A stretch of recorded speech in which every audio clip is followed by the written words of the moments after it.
Hello there and welcome to another Spinny Saturday, the three-man weave college basketball best bet show.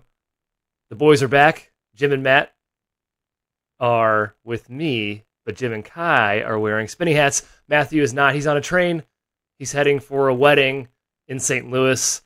Good of him to join us regardless. Matthew, we appreciate you hopping on and giving us your best bet knowledge. Hi, how are you? Takeaways from yesterday?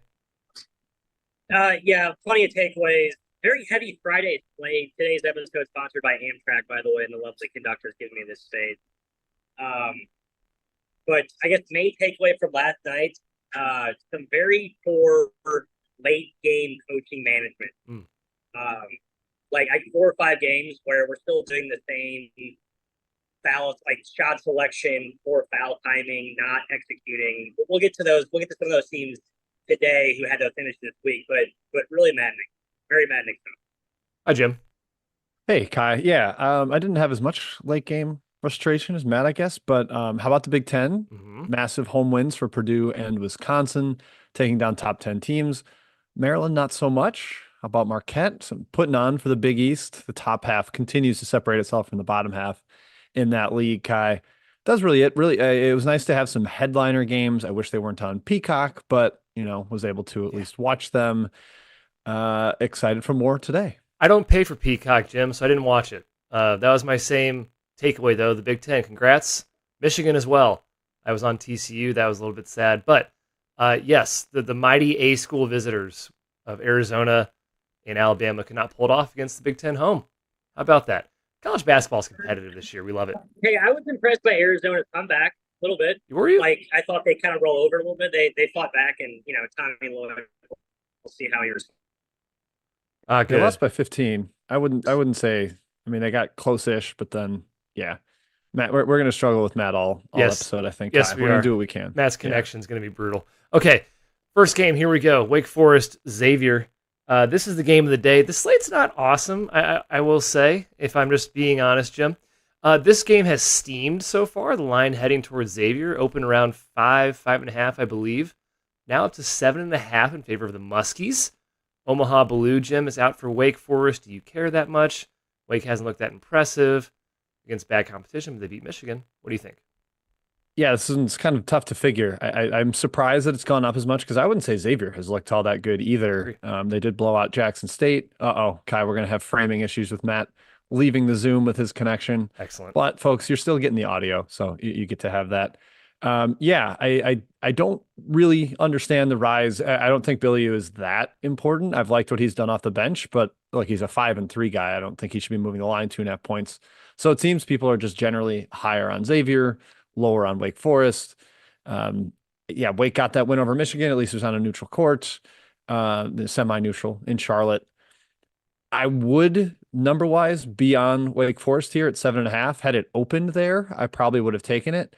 But I'm not really in the interest of swinging hard back, punching harder than either Tyson or Jake Paul did, and fighting the market, Kai. So I'm going to leave this one alone and stay off. Yes, Jim, good call. I'm going to put Yoshi in place of Matt while he stays on. He's going to be just a voice today for us. Good. Right now he says train guy on the stream, which is very funny to me. But I'm going to make him Yoshi. All right, Kai. Well, then I can continue to vamp while you work over there. He's Yoshi. He's already Yoshi. I'm good. Nice. All right. Yeah, for me, this is Xavier's first real opponent. I agree with you. They have not looked good either. I don't think I've been very impressed by them. I love this team. I love Xavier. I love Wake. These are two of the teams I was really hyped on this preseason. I think a lot of people were. I expect a lot of points up and down. Xavier wants to run. We know this. I think Wake theoretically does. Problem is, against Michigan at least, I know they won, but takes so long to get into their sets. It's Cam Hildreth dribbling around, and they're kind of waiting for a guard to make something happen. I didn't love that, but I think this one is more up and down. Best bet, Jim. Wake Forest Xavier over 157. Oh, I thought you were going Wake. I was No. surprised. No. I mean, we talked about it briefly in the Discord. Does this feel like Kansas State just climbing, and then they get punked by LSU? I mean, this is the first real test for Xavier, like it was for Kansas State. I don't know. I'm not going to pay to find out, but I will watch. Agreed. Yes, Kansas State. Good gosh. Okay. Hey, moving on. Notre Dame and Georgetown. Huge test for the Hoyas. They can't mess around this game. You can't mess around like you did against Lehigh and Fairfield. Notre Dame is real, but Jim, Notre Dame struggled with Buffalo. I'll give Matt a chance to talk if he wants. I don't know if he wants to talk, but I'm going to go Jim first. If Matt comes off mute, he'll let me know if he wants to talk. But Jim, who do you like in this game?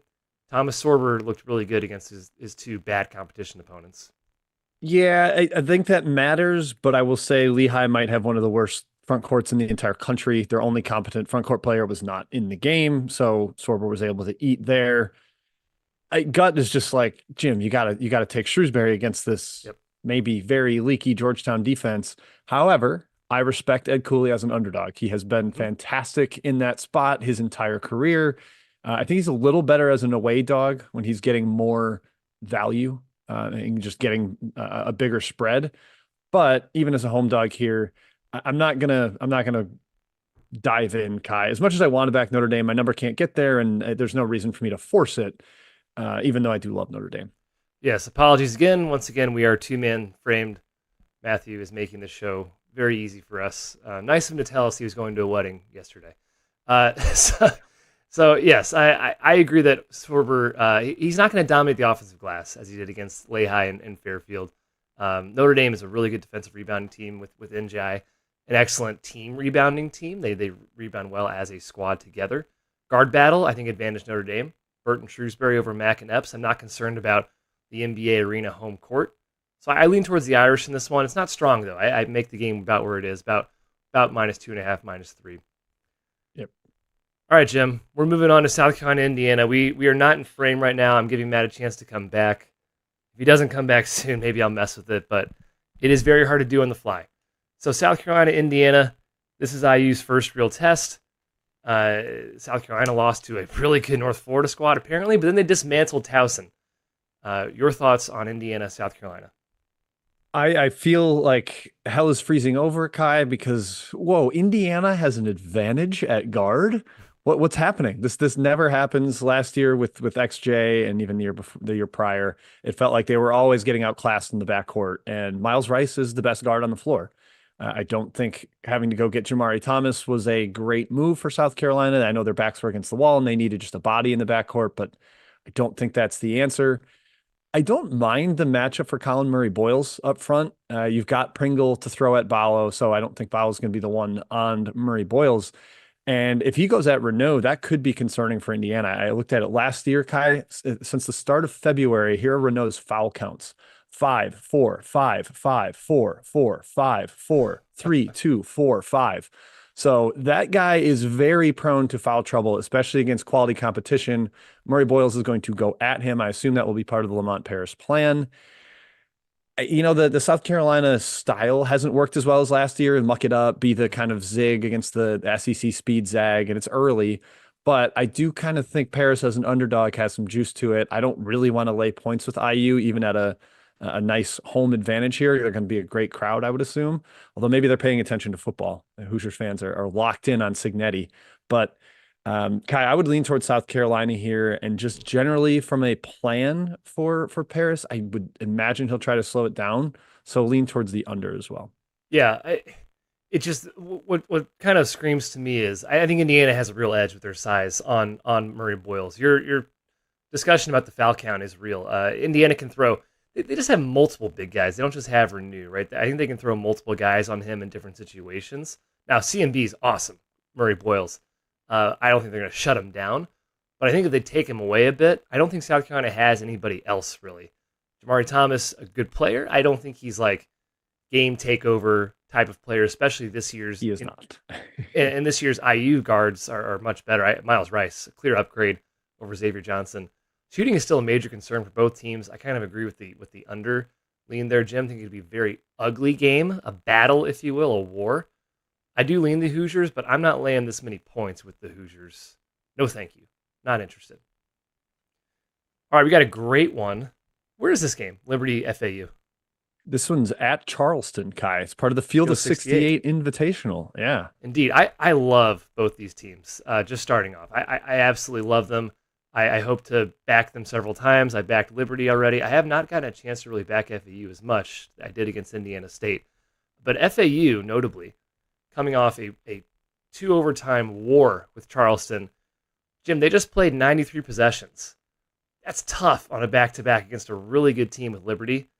Who do you like? I like Liberty. I took them as an underdog. I know it swung pretty quickly towards them. I still kind of like them where it's at now. The double OT thing is tough. FAU's had some really good shooting luck so far, or the numbers look great. You could see some potential regression, especially with tired legs. I know Liberty doesn't speed the game up, but that's still not a team I want to play on a back-to-back. Just their physicality, the discipline, they're not going to make mistakes for you. You're going to have to beat them. They will not beat themselves. And so you have to play like well and play near perfectly. I don't think FAU is going to have that juice after such a wild game last night. Now, I do kind of like the team that lost to bounce back in a lot of these MTEs, and FAU did go down late and lost on that 30-footer. But Kai, I'm too afraid of Liberty. I trust them. I like that they have actual size now compared to last year. So yeah, it's the Flames for me. I don't really have a take on the total, but I like Liberty. Yeah, definitely. By the way, Matt's in the chat. I love Matt in the chat. That's perfect. He'll be our chat guy today, just like back and forth with the mob out there, while Jim and I are the face and Matt gets to be the Yoshi. Yeah, clash of styles. Heavy transition FAU. They're playing one of the fastest paces in the country versus kind of the pack line half court Flames. But despite playing pack line, Liberty really takes away the three well. I think it is an emphasis that Richie McKay puts on his defense, despite playing that Virginia style defensively. I think that's huge against FAU. FAU definitely wants to shoot the three, wants to get out in transition. I think Liberty is a very good transition defense. Should be a really great game. I do lean towards Liberty with this FAU double overtime spot. I know most people probably do. -2 is kind of pushing it for me. I would consider more 1.5. I want that slight little edge there. Probably going to be a stay away, a sit out for me, unfortunately. Yeah, Kai, as somebody that lost Samford -2, blowing a 20-point lead because they purposely missed a free throw with 2 seconds left to end the game and one by one. Yeah, there is a difference between -2 and -1, unfortunately. I'm all too acutely aware of that. Not fun, Jim. We hate that. We hate bad beats. Hey, but we can talk about bad beats in the Discord. Please do join our Discord, by the way, with Trilly Donovan, the burner. It's fantastic. It is the best Discord on earth, best college basketball community on earth. We talk about betting literally all day and just regular college basketball as well, not just betting. The link to that, it's in our description to our video right here. So please do check that out if you're interested. We'd love to have you. Jim, Chat Mob Part 1. What are they talking about? Yeah, let's get a few more questions. It seems like people are just interested to hear what we want to talk about. But Blue Chicken did mention the Creighton UMKC game.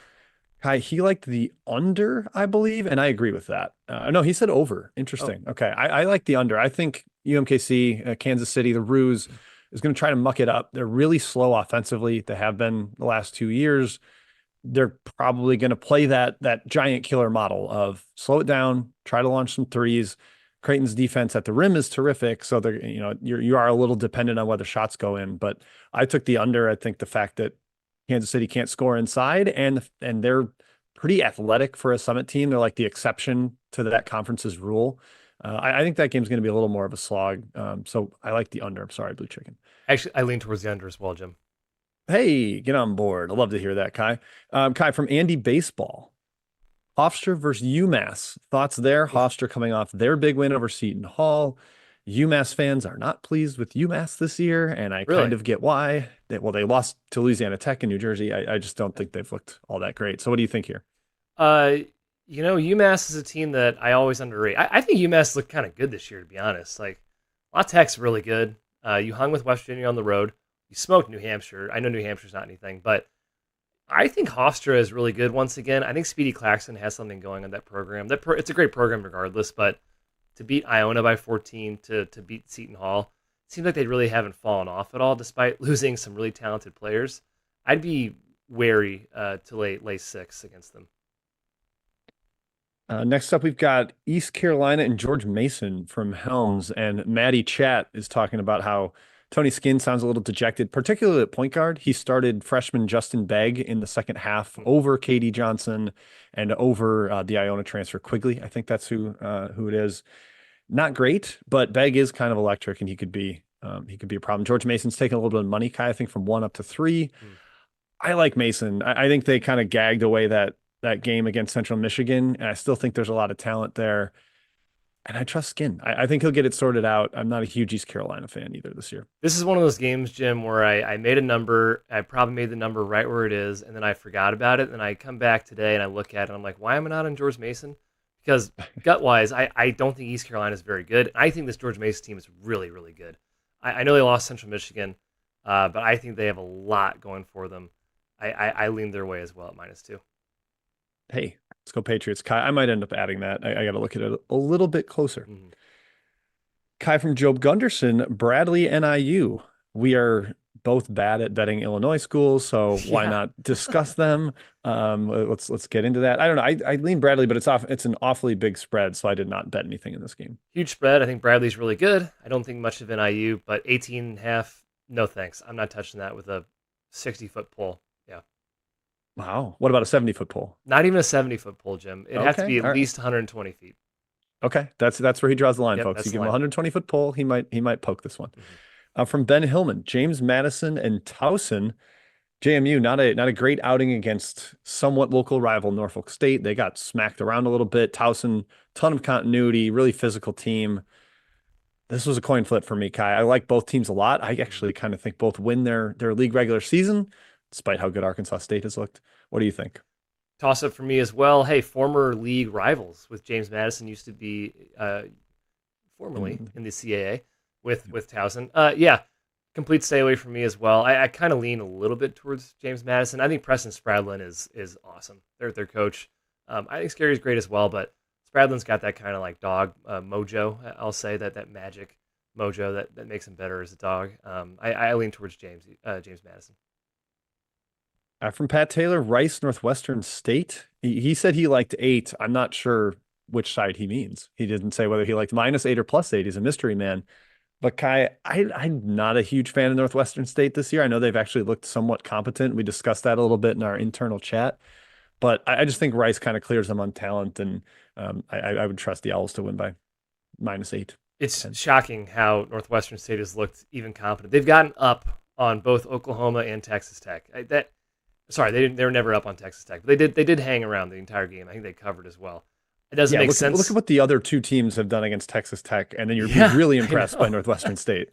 It doesnthink make sense to me. I thought this team was going to be bad, like one of the worst teams in the country. Definitely not that. I think Rice Jim has covered every game. Barely. I think they've played 2 or 3 games. They barely snuck by. I'm probably not playing anything in this one. If you made me choose Rice, but I would probably staying away. Okay, fair enough. He does say Rice. So hey, I'm with you. I'm on board. I'm on board there. Okay, we're gonna do one more, and then we will go. We'll holster the rest. So Ted, I got your questions, but I just want to bring up Dave Martell's question. Texas -41.5 versus Mississippi Valley State. Kai, we just watched the Delta Devils play our Mizzou Tigers. This Texas can pick how much they want to win by. If they want to win by 30, they can win by that. They can win by 50. They can win by 70. Mississippi Valley State is not a team. Yeah, Jim, I fished the opener on this one. I got 39. I took the rec books and went 39.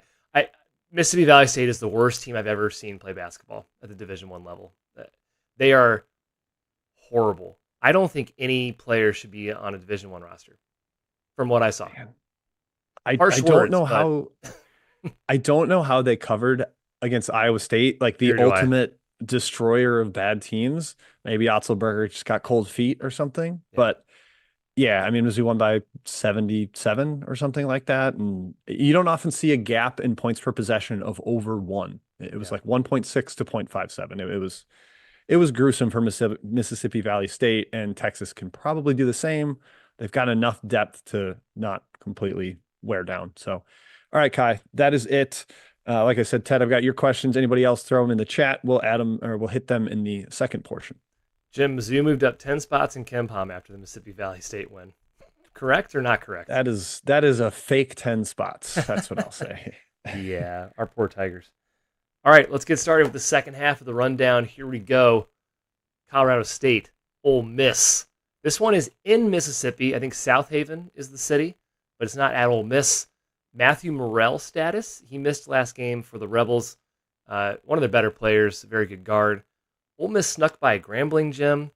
They beat South Alabama, but they didn't emphatically beat South Alabama. But I can't get the exhibition game against Illinois out of my head. They were scary good against Illinois. A bunch of grown men here. And Colorado State has its own worries. So who do you go for in this game? I think this is up to 5 right now in the market. Ole Miss -5. Yeah, don't like 5. I liked 3.5. I sort of liked 4, but I like Ole Miss. They're going to have the nice crowd. I think you get just a better, more focused effort from them. Like the last 2 years, Chris Beard's been awful in those Q4, Q3 bye games, and you get a little bit more of an engaged team once the opponent across from them is better. Colorado State has not overly impressed me so far this year, and they're leaving altitude, going to a weird travel game here. I like Ole Miss, Kai. I wish it wasn't 5, so I'm not going to give it as any sort of a best bet. I am close to giving the over as a best bet. I'll debate that and decide by the time we get to the end here. I just think Ole Miss is set up as an over team this year, and even though 2 of the games have not really gotten close, you might have a little slingshot effect of they both played kind of a grinding team last time out. Neither team has a true like interior presence, rim protector. It's more guards, wings. I've kind of thought Ole Miss would be an over team. They haven't been. So I think this is where we see it. I think we see scoring in this one. I hope the shooting background is okay in South Haven. Yeah, I think a lot of attention is on Ole Miss, how they haven't looked great. I think Colorado State hasn't looked great either. It's very concerning. They couldn't get away from Denver. Tennessee State took them to OT. Both of these were in Fort Collins. This is the first game away from there. Isaiah Stevens, that loss has clearly impacted Colorado State, as most would think it would. He's perhaps the best player ever to play at Colorado State. He holds also all sorts of records. They're heavy Nick Clifford right now. They're heavily reliant on Clifford, who's done well in the early going. But I think Ole Miss poses matchup problems. I think Malik Dia is a real matchup problem for Colorado State. Ole Miss is the oldest team in the country. It's a bunch of grown men. I am staying away at 5. I did lean your way, Jim, at the early number, though, 3.5. Would still made me choose still with Ole Miss, but staying away, especially if Morrell is out. That's key. Okay, Yale, Minnesota. Here we go. Yale is a dog, Jim. Usually scary. Ask Purdue. Went wire to wire with the Boilers. They're just a well-coached team. They're every year in, year out. It's Yale. It's death taxes Yale. Minnesota lost to a very good North Texas team on the last outing. No Mike Mitchell hurt in that one. Arguably the second best player on the team. Dawson Garcia though looked fine. Who do you go with in this game? Minnesota laying 5. I lean towards Yale, especially if Mitchell is out, Cochran's still out. He was supposed to be like their perimeter defense solver, and he is not around. Minnesota off that war against North Texas, not even 100 total points in that one. That was kind of gruesome. Credit to Maddie Cox here with this thought that Yale was in the Midwest, flew home to beat Emerson by 50, and now is back to the Midwest. Kind of an odd setup for their travel schedule. And yeah, that Purdue effort was great out of Yale, but the one against UIC was a little less so. Kind of mini alarm. Yeah, they really have been. So maybe I'm putting too much bad stock on Yale for that one, but I do lean Yale here. I just impressed with the punches they took in Mackey Arena. They've got a terrific on-ball leader, connected, the point guard or the coach on the floor in Bez Mbang. Pulakidis can shoot it. And their big man rotation has actually kind of impressed me. That was the question mark coming into the year. Alaton has given them some shot blocking. Simmons is a bulldozer. So Kai, I lean Yale. I did not bet it, but I do lean Yale. Yep, lean their way again as well. I would not bet against Yale as a dog right now. I lean their way. The barn should be barning at Minnesota, though. Hey, before we go to our next game, hit the like button if you would. I think we're a little low on likes compared to the amount of people watching right now. Helps us out. Helps us out if you hit the like. We appreciate it. Okay, next game. Do you think Maddie Cox has hit the like in the chat? I don't think Matt has hit the like, Call him out. Jim. I'm pretty sure he has not. Okay. Santa Clara, Nevada. What a game. I love both these teams. Santa Clara, Jim, has lost its luster somewhat, I would say, from their opening game with SLU. That game kind of convinced me they were at-large good. And then they turn around. They lose to Arizona State. It's a fine loss. But losing North Dakota State in overtime in a game they led by 21 points is really concerning. I still think 8's a lot. And I took Santa Clara at 8. It's a very good team. He should be even better as a dog. But what do you think about this game? Yeah, I was kind of of two minds here. Like, oh, emotional letdown after heartbreaking loss. Now you head to Elevation to play a pretty darn good Nevada team. Or is it going to be the like circle the wagons, kitchen sink? We can't lose another one here after two poor efforts. I kind of like Santa Clara too, Kai. I lean that way. Matt in the chat says, why did everyone give up on Santa Clara? I agree, Matt. I think the team is still good and talented. I don't know what happened. It might be kind of a freak collapse against North Dakota State. I'm looking at the game flow right now. They had a 98.8% chance to win with 30 seconds left and let it get to OT. Yeah. Gave up a 12-0 run in overtime. I think they just like were shell shocked of how did we blow this game? I think you get a much, much better effort from them, even at elevation. I like Santa Clara too, Kai. Yeah, Nevada rocks for sure, but Santa Clara has just as much size, nearly as much experience. They're still a very good ball club. I agree, Matt. Yeah, why did everyone go up south on Santa Clara? I haven't yet. Hey, little shooting regression in order, maybe. Nevada, second in the country right now in 3-point percentage, 49% from three. Santa Clara, 331st on defense, 41% opponents are shooting against them. However, they have allowed a lot of looks. It's a very high 3-point attempt rate against them right now. Don't love that for Sendek, but I do like him as a dog at 8. I'd take 7.5 as well. All right, LaSalle, Drexel, Philly 6. Usually Philly 5. I think they let Drexel in now. Now it's a Philly 6. Is that right? Yep. They're somehow participating. Yeah. I have surrendered to LaSalle. LaSalle is somehow Fran Dunphy's best team. I don't get it.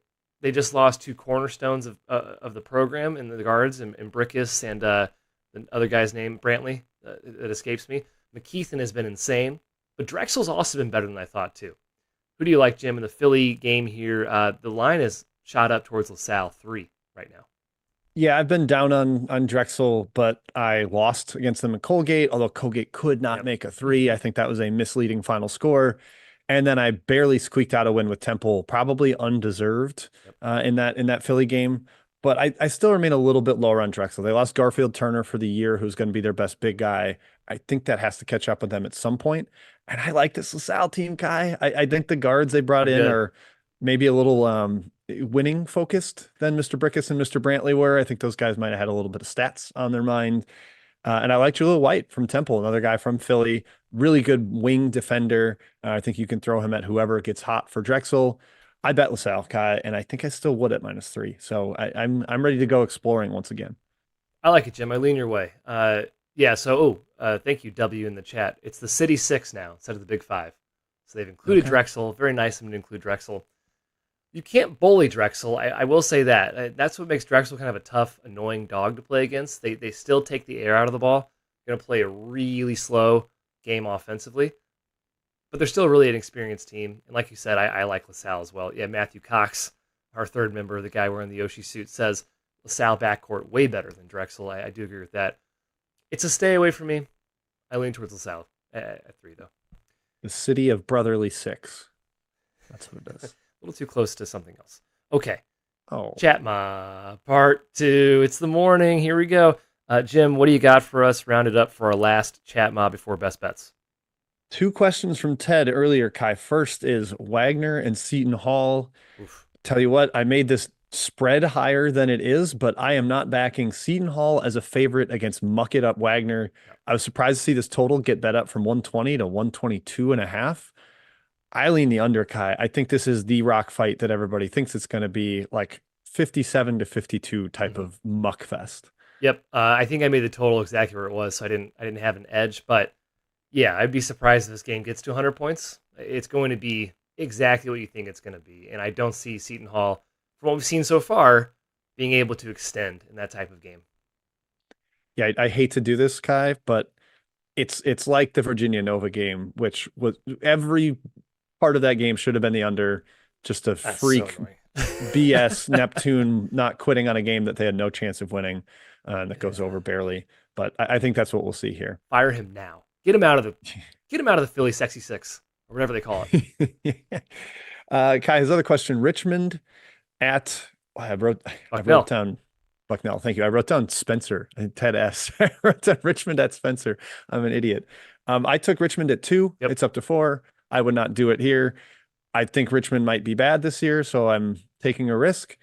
And Bucknell has been feisty, but I did think at 2 there was some value. I totally agree. I watched the Charlotte game. This is not the same Richmond team. They are bad.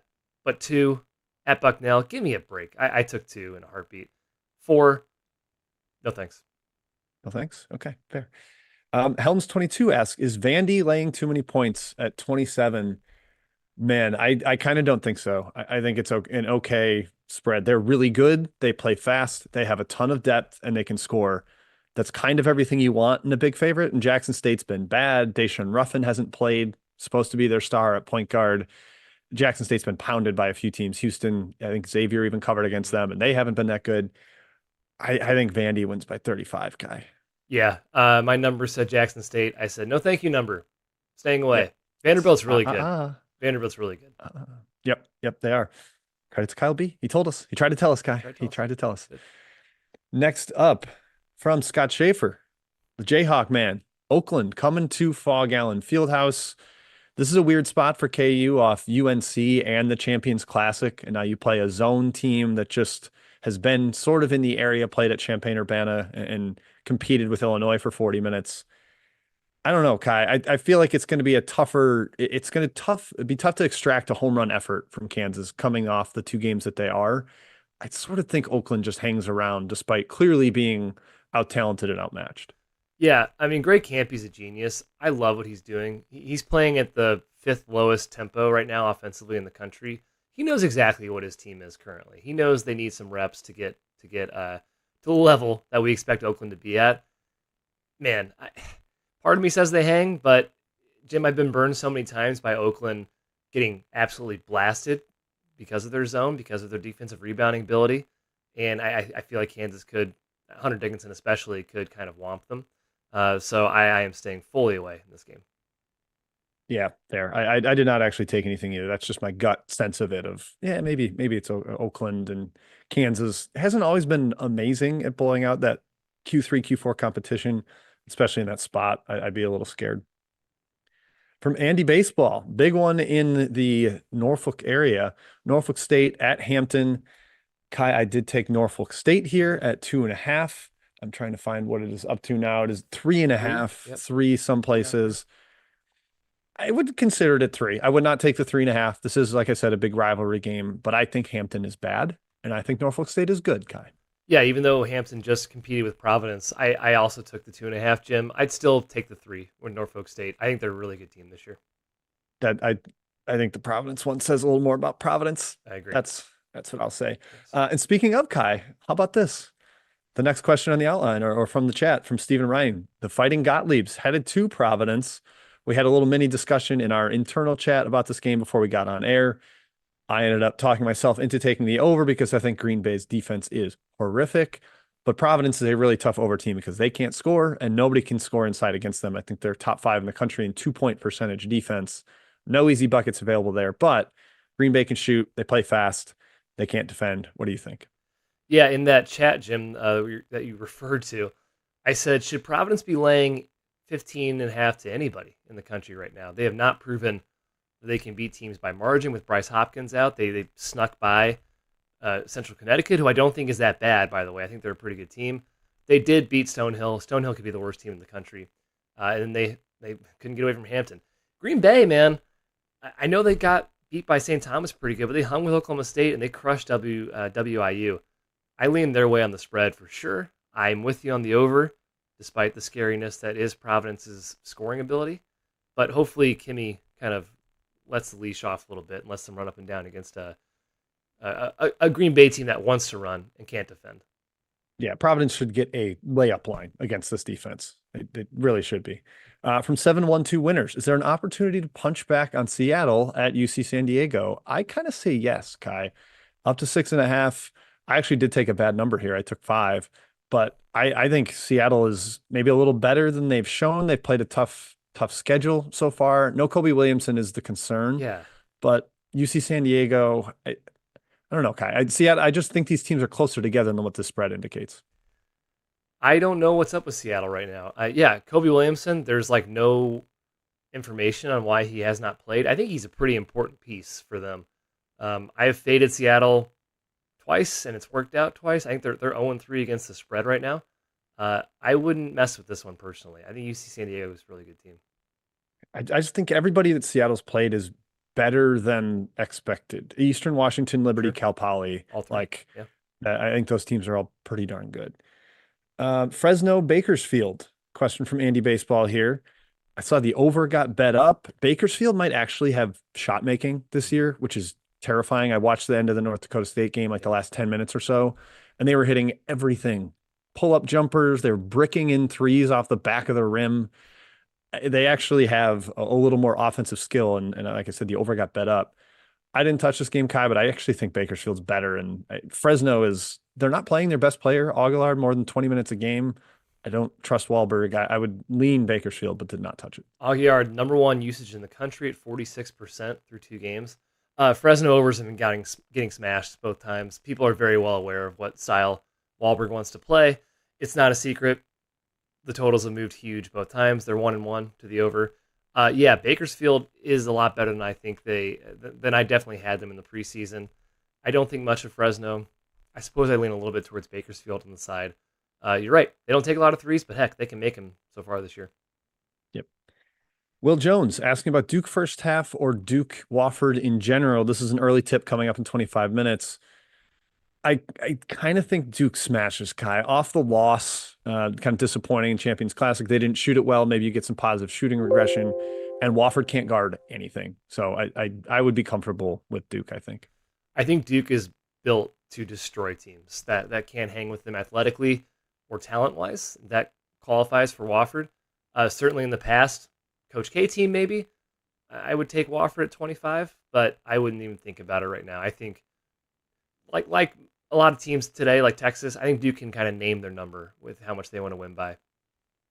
Yep. And credit to Shire. He's actually played faster offensively, and that is conducive to blowing teams out. They've got some pretty solid depth when they bring, it's late in the game. I guess we'll put in Darren Harris and Evans and Harris, like great 5-star freshmen. Youngstown at Syracuse, Kai from Coop. Excuse me. Yes, Youngstown at Syracuse. I had nothing on this game. I don't trust Syracuse at all right now, but they just played that Colgate game. That's always weird. Colgate always hangs around. Syracuse's defense has been pretty bad. What do you think? I kind of think Youngstown is really bad, like really, really bad. I know they beat Chicago State. Congratulations. I would not trust them currently. The Colgate thing's weird for Syracuse, and maybe even Lemoyne. So they've played two teams that are incredibly hyped to beat Syracuse because they are in that area. Youngstown, I don't think carries the same cachet. I would lean towards Q's. Youngstown does have potential positive shooting regression coming, 19% from three, but not enough for me to want to back them. From David Martell, Stetson at Oklahoma. I actually think Oklahoma is going to be kind of a good big favorite this year. They're playing a little faster. They've got really good guards. Miles Fears has actually been good for a reclass point guard, and against this inferior competition is probably when he is going to thrive. And Kai, what was the Stetson game that you like? I remember you saying in the chat, Stetson sucks. Citadel, yes. They looked horrible. Stetson might be pretty bad. I backed Omaha at Stetson. Omaha won outright. I think Stetson's not very good. And Oklahoma actually is a little more built to blow teams out this year. This is kind of like a downswing for Stetson. You lose Swinson and Blackman were two insane shot makers. They lost a couple other guys too. There's not even the same caliber of player this year on the team handling the ball. I think they have potential, like Jamie Phillips, their 6'5" freshman point guard. He's certainly good. It's not the same team. I think Oklahoma could kill him. So I'm staying away. All right, two more here, Kai. First from Brent Kidwell, Bellarmine at Marshall. I think Bellarmine's awful. Like really, really, really bad.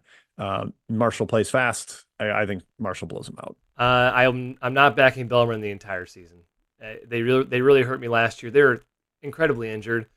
This year, unfortunately, they're just lacking severely in talent, and that came to fruition in all their games so far. You lose to VMI, you lose to USI, both at home. You're just not a good team. I would stay away from them.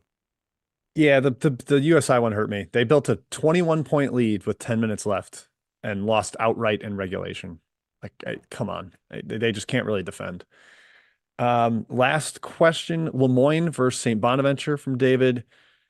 Plus 18. I have no take on the side, but I like the under. I think you get the great defensive effort from Bonnie's at home. Lemoyne isn't really going to speed it up. They typically will mix in some zone looks too.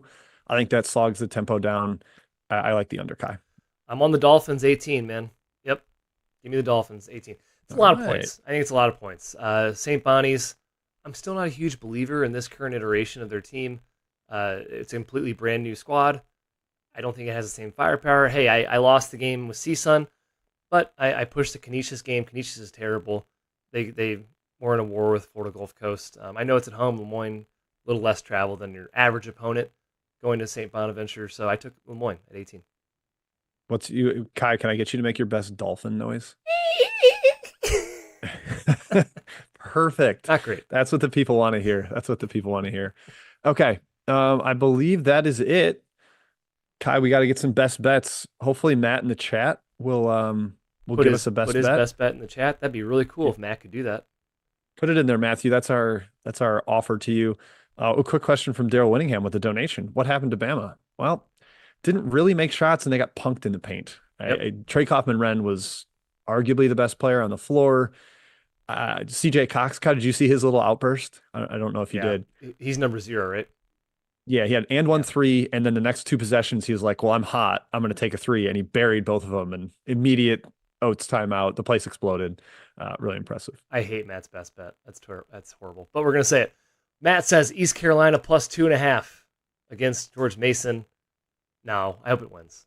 Hey, if you want best bets for the entire year, by the way, they're in the Discord. We do our best bets every single day. Put in a nice little spreadsheet for you if you're interested in that sort of thing. Again, the link is in the description.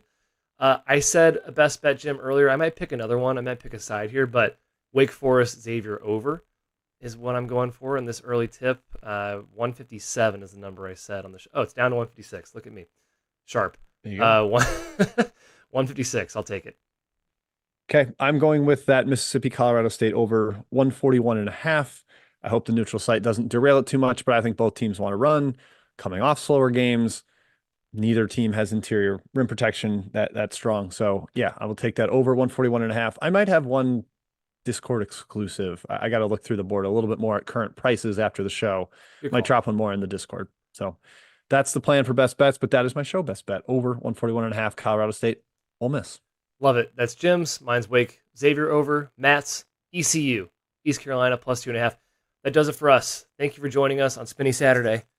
We're sorry Matt was only here in Yoshi spirit, but trust that he will be back next week for our next show, 10 a.m. Saturday. We got a podcast on Thursday that tips off at 7 a.m. Central. If you're interested in catching it live, if not, it's going to be on YouTube, on the Apple Podcast, whatever. Subscribe, Discord, down below. Like this video and subscribe to the YouTube. Goodbye. Good luck. We'll see you next time.